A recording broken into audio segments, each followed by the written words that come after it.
Hey guys, Happy New Year! Welcome to 2018. Oh, let's go ahead and mark this goal off the list. Yeah, so it took us a bit longer than expected to get things ready to make videos again. Yep, but hey, new outfits, huh? What do you guys think? I think we look pretty spiffy, snazzy even, you know? New year, new us. Okay, I'll stop. But seriously, we've been planning on changing things up a bit, especially when I noticed, well, okay, so let's look at some pictures of Strife. You see, we got the black hair, blue shirt, and tan pants. You know who else looks just like that? Jackie Chan from the freaking Jackie Chan Adventures cartoon series. So there's been a few times that we've seen an anime and wanted to make a video on it, but we didn't really have much to say. Yeah, and the thing about the series that we have listed is that they all started off super solid, but somewhere down the line got a little bit, disappointing. And that's pretty much what inspired this video. Just think of this as a mini thoughts on video. Oh, and by the way, try not to get triggered if we happen to say something you don't agree with. These are our opinions. Not everyone is gonna like the exact same anime. So let's start off by talking about Re:Zero. Re:Zero is an anime about a guy named Subaru that out of nowhere gets thrown into a fantasy world where he can't die. And that's pretty much it. Well, I mean, he can die, but he comes back. So I know there's a lot of people that like Re:Zero, but for us, we found it a bit meh. The first thing we want to talk about is that once it's established that when Subaru dies, he gets reset to an earlier point, you realize, oh, so this anime is basically going to be Subaru learning from his mistakes and being able to progress, so he can eventually make his way back to the real world. Except he kinda doesn't learn anything. Obviously Subaru comes in contact with a lot of deadly scenarios and gets past them. But the point that we're trying to make is that Subaru isn't actively making the attempt to better himself. He has the ability to retry things as many times as he wants, but he doesn't. One thing that we saw that kept popping up on forums is that a lot of people would say that they like Subaru because he's realistic. As in, the character himself feels realistic, like the things he does and the things that he says seems like what anyone else would do or say. I mean, he doesn't seem that realistic to us. Well, let's talk about Subaru for a sec. He's a gamer and possibly an otaku, I don't remember if it was specifically stated, that is well built and has a random hobby of swinging around a wooden sword for absolutely no reason. But when he's thrown into a fantasy world with infinite lives, he doesn't want to learn how to fight. Well, that is until he's brutally beaten, humiliated, and loses the girl of his dreams. Then he picks up a sword. And what's also pretty weird is because in one of the encounters with the three thugs from the alleyway, Subaru beats the crap out of these guys. Like, pretty easily. One of the guys was even 2 times the size of Subaru. And then later we find out that Subaru has the power of darkness, which is basically he has like debuffs and stuff. He can blind people, make their movements much slower, but it's like he practices it once, does it once, and then he never really does it again, or he never even brings it up. And you know, since we're on the topic about being realistic, it's kinda weird when Subaru would kill himself for a girl that he didn't know that's killed him several times at this point. But she dies in a pretty peaceful seeming way, but yet when she dies and gets tortured by the witches cult trying to protect Subaru after he's being so emotionally broken, he doesn't kill himself, but he instead decides to walk back to the mansion so he can get killed by Puck. And something else, sorry, this is the last one. But shouldn't Subaru kinda be numb to the idea of characters dying? Like, the whole reason why he's emotionally broken in this scene is because he goes back to the mansion, Rim's dead, Rom's dead, Emilia's dead, the kids from the village are dead, and it's just a pretty bad experience overall. But yet when he dies and comes back, he's emotionally broken. I don't get why. I mean, like, I get that was like a pretty bad scene and everything, you know, it's pretty crazy, but they're alive now. Unless you'd like to think that in all of these dimensions where this stuff happens, that it keeps going. Like, this dimension literally had all these kids, Emilia, Rim, Rom, Subaru all die. Like, they're dead, you know, game over. But if that was so, then it would be pretty hilarious back when Rom and Beatrice were gonna fight over Subaru and Subaru has this emotional speech and then he just jumps off the cliff and kills himself.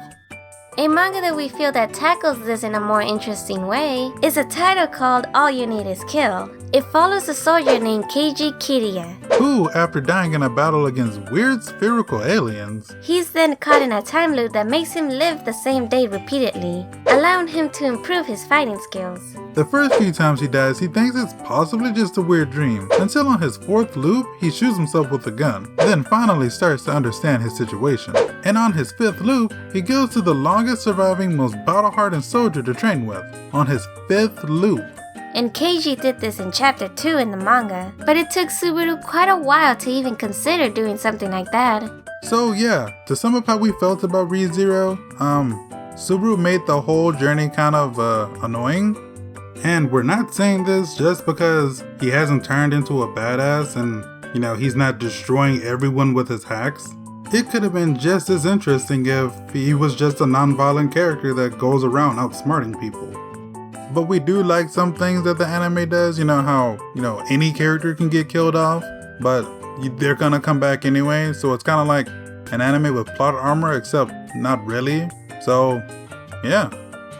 Alright, time to talk about the next anime on the list. Okay, first things first, if you haven't seen Gakkou Gurashi, you should probably go watch it, at least the first few episodes. The reason for that is because even though it's on this list, the anime still has some things going for it. So, Gakkou Gurashi is a kawaii anime about 4 girls and their homeroom teacher Megune, and they all just happen to live at school. Oh yeah, and there's an ongoing zombie apocalypse and everyone they once knew is dead, including that teacher we mentioned earlier. Turns out our main character Yuki here is pretty delusional, to the point that she imagines their homeroom teacher Megune is alive and well. So yeah, this anime definitely has some dark themes to it. While the anime was running, we happened to review the series. Big mistake. We were at episode 10 and we really liked it. Freaking amazing. Yeah. Best anime of 2015 that I've seen by far. This is totally in my top favorite animes. Yeah. At the time of that review, Kurumi, my favorite out of all the girls, had just went down to the bottom of the school looking for their dog Toromaru. But, dun dun dun, he's been bit. And after tricking the zombified Toromaru and trapping him in a room, Kurumi ends up running into Megune, and she gets bit. Nani? Yep, and to bring the hype to the max level, she makes it back to the group but passes out due to being infected, and it's now left up to Yuri whether to kill Kurumi if she turns, or take the chances leaving her alive. As if things weren't bad enough, the zombie students have broken their way inside the school. Also, Yuki, that has still been hallucinating up to this point, finally starts to snap out of it and see the world for what it really is. So yeah, that's where we had left off and made the review. Pretty epic, huh? You're probably wondering how this all comes together. Well... Yuki gets on the school intercom and tells all the students to, just go home.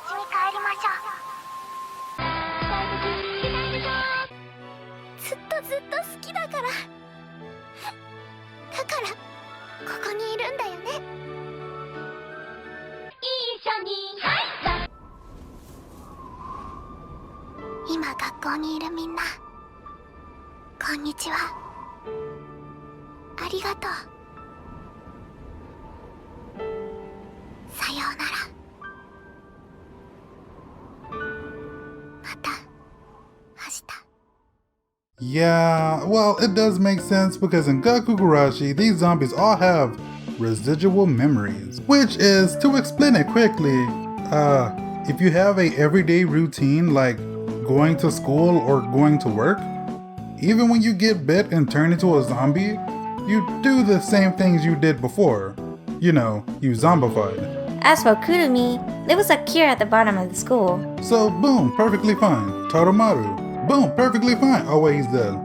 Don't get me wrong, we love dogs, but we dislike the inclusion of Toromaru in the series. Every scene he's in just comes off feeling forced, either with over-the-top comedy or by him advancing the plot in some way. Let's go ahead and make it known that in the manga, Toromaru was only there for a chapter. Just a chapter. How do you go from one chapter to the entire 12-episode series? And from what I've read, The chapter with Toromaru was liked by the manga readers because he is used to show a dark scene, which is basically Toromaru is introduced to Yuki. Yuki starts to get attached to him, but then he gets bitten and Megane throws him out and tells Yuki that Toromaru left with his owners. That's it. In episode 1, which, if you go by the manga, in chapter 1, Toromaru wasn't even there, there's literally a large chunk of the episode about Yuki and Miki just running around the school chasing after Toromaru. And the manga is pretty straightforward. Now let's talk about Erased. Erased is about a guy named Satoru. One day his mom is killed by a mysterious guy, and he is then sent 18 years back in the past. And now Kid Satoru must stop a string of murders from happening. Now, Erased only had 2 things that killed our enjoyment of the series. But first, let's talk about some things that we liked. The first thing that I personally really liked was the opening. That's because it was done by Asian Kung Fu Generation, one of my favorite J-rock bands from back when I was a shonen jumper. Don't even get me started on After Dark. If you're confused about what song that is, it's Bleach's 7th opening. But they have also been a part of other anime series. So you may be wondering, what are my thoughts on this anime opening? Well, I actually really like it. Each time I started up a new episode, I actually watched the opening every time. It's not at the After Dark level, but it's still pretty good. The other thing we liked about Erased is, in general, just how dark the story was. The way that Kyle reacts to a lot of the situations, it really makes you believe the things that she's going through. Don't even bring up the breakfast scene. Just don't do it.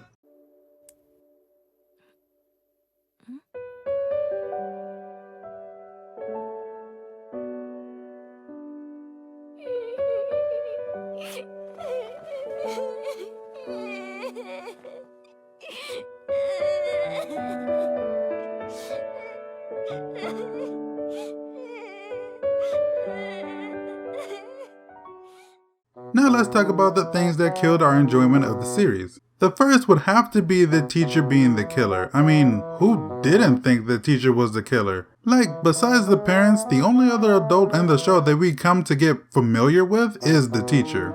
And this fits right into my, theory, I guess we can call it. The theory is basically when you're introduced to a character at the beginning of a story, chances are that person has an 80% chance of being the villain or one of many villains. And plus, we had no other suspects as to who the killer could even be. The other thing that ruined Erased for us was what happens to Kaio. Some people are probably already thinking, oh, what's wrong, Strife and Nia? You guys upset because your ship sunk? And to that we say, well, not really. We completely understand that just because the main characters are a boy and a girl, doesn't mean that at the end of their journey they have to end up together. We just have a problem that she ended up with,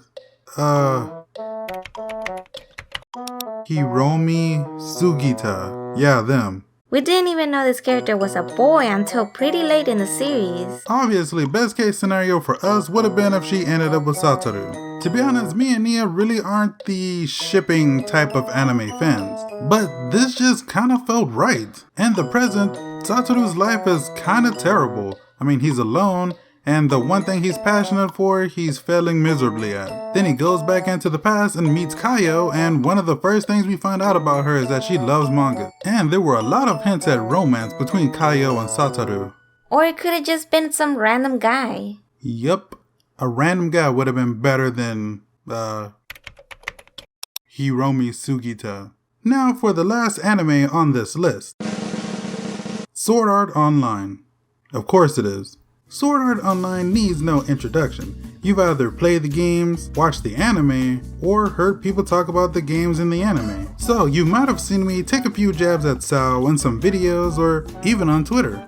But at one point we were huge fans of Sao. Episode 1 to 14, aka the Aincrad arc, was pretty good. Granted, it did have its fair share of flaws, like when Kirito comes in contact with something that allows him to change the rules of the game. Instead of possibly making himself a mod or making him and Asuna unkillable players, or even running a forced logout to save thousands of people, he instead uses the chance to make an AI an inventory item. Wow. I get it, you know, oh no, Yui, she's gonna die, but she's so cute and she's Asuna and Kirito's pretend daughter. Who cares about the thousands of other people still trapped inside the game? They deserve to die. But seriously, if Cell had ended at episode 14 with Kirito finally waking up from the nerve gear and leaving his hospital bed in search of Asuna, it would have been pretty good. Probably would have been in a different type of list. Okay, so at this point, since the video is turning out to be longer than we expected, I'm just gonna list off a few things that we liked and a few things that we didn't like about Sao. Funny enough, I actually don't have a script written for this part of the video, but I do have a few bullet points, so I'm just gonna read off of that. Okay, so we did like the fact that Kirito was overpowered. Notice that I used the word did. We did like it, but we don't anymore. In Sword Art Online, the game, it makes a lot of sense. Kirito was a beta tester, so he had access to the game where a majority of the people didn't. The fact that they actually killed off some characters was a good thing. Granted, those characters were probably written just so they could get killed, but hey, they're emphasizing death in their series. I think that's all I really have for likes. Time to get into some dislikes. Let's go ahead and start off with every girl that ever meets Kirito likes him. The first time it happened, I was like, oh, okay. This is interesting. Obviously, he has a romantic interest towards Asuna, but hey, this spices it up. And then it happened again. Oh, well, I wonder where they're gonna, go with this. And then it happened again. And then it happened again. Kirito is a god in every game that he plays. In the first game, it made sense to us. He's a beta tester. He did tons of solo grinding, yeah, sure.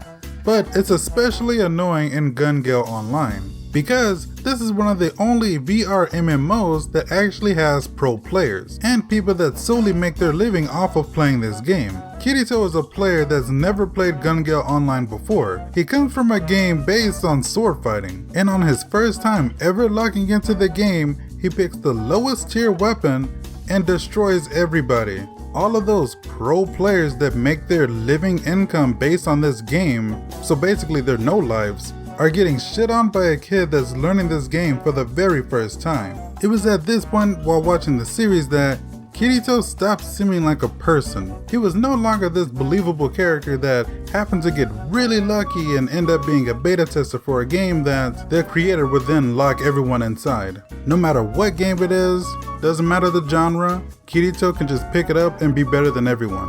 Now the next thing I'm going to talk about is just weird, to be honest. I'm pretty sure a lot of people have noticed this, but the opening in the GGO series literally spoils who Death Gun is.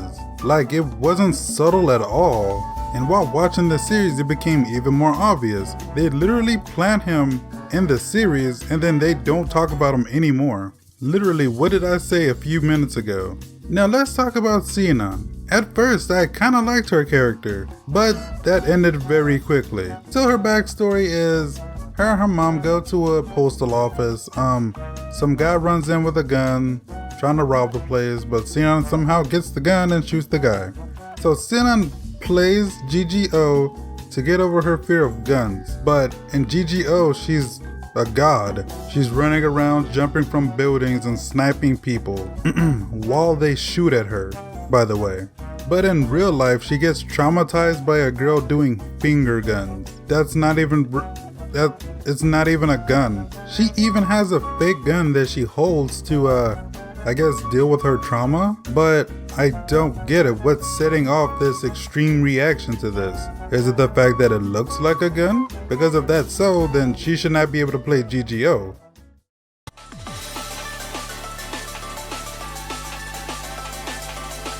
So, wow, that video came out to be a lot longer than we expected it would. But hopefully you guys enjoyed it. Yeah, and if you haven't already, be sure to hit the bell notification. Apparently, it's not enough to just be subscribed to a channel for YouTube. And we wouldn't want you guys to possibly miss out on any uploads. Oh yeah, and now we have a Discord. The link will be down below. And we finally found someone perfect for the team. If you're confused by the whole team thing, then you may want to check out our LowHealthHeroes recruiting video. If you guys haven't already, make sure to check out her channel. Her name's Kagi. We're not exactly sure what content she's gonna upload, but she is a very talented voice actress. So, yeah. And as always, we will see you guys in the next video. Sayonara!